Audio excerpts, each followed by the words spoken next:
Hello mga ya! For today's video, we're so lucky dahil na-timingan namin sa aming public market ang super sarap na tumbong ng baboy. At ginawa po namin itong street food ihaw-ihaw kung saan famous o kilala ang sarap nito. Dahil bukod nga po sa tumbong soup ay malimit din po natin makikita ang tumbong ng baboy na iniihaw. At malimit na bibili sa mga street food ihaw-ihaw vendor. But this time, sariling luto po namin kaya sure na sure sa linis at sarap na naaayon sa gusto namin. No food coloring and taste enhancer kaya naman sure na pure ang lasa. Sure na sure din na may enjoy ng buong pamilya. Kaya naman mga yan, ano pang hinihintay natin after maluto nito?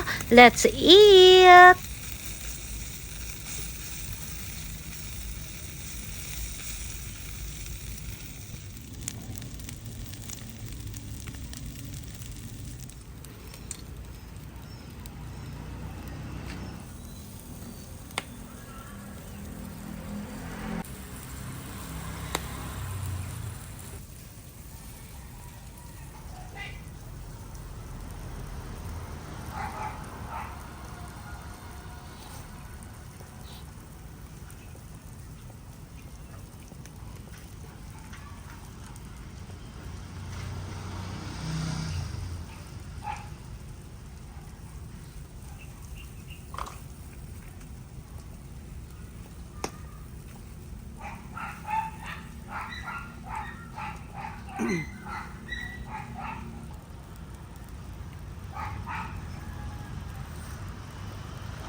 Sobrang sarap.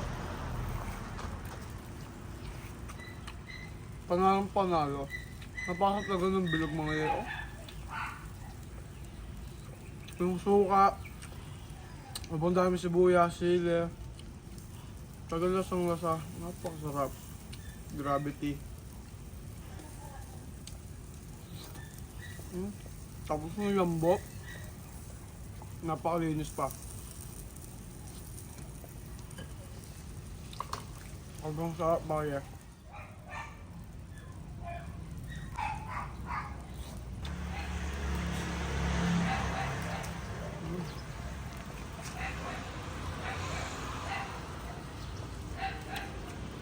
po yung natawag na tumbong ng yobab mga yan, no? Napakaswerte pag nakabili kayo nito. Ito yung kung tawagin ng mga matatanda madalang pa sa patak ng ulam. Grabe, napakasarap. Pero pag nakakita kayo sa palengke na ito, grabe. Bilhin nyo na agad. Mas masarap pagluto sa bahay, talagang malilinis nyo ng sobra. Yung timpla sa sauce, lalo na yung sa suka, magagawa nyo yung gusto nyo timpla. Tulad na ito, dami sibuyas, sili. Ang sarap.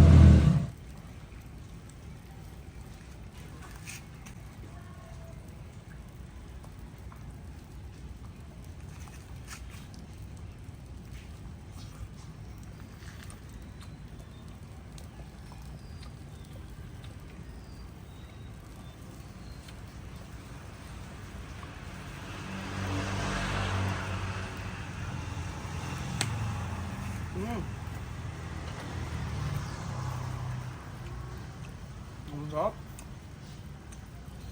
Kaya ito mga yan. Iyak. Kaya ako sinabi mga yan na napakadalang nito sa palengke. Dahil lagi itong pinapakyaw ng mga Chinese restaurant. Lagi nilang pinapakyaw na pag nakakita sila, pakyaw na lahat na yan. Kaya pag nakita na ito mga bilhin nyo na po agad.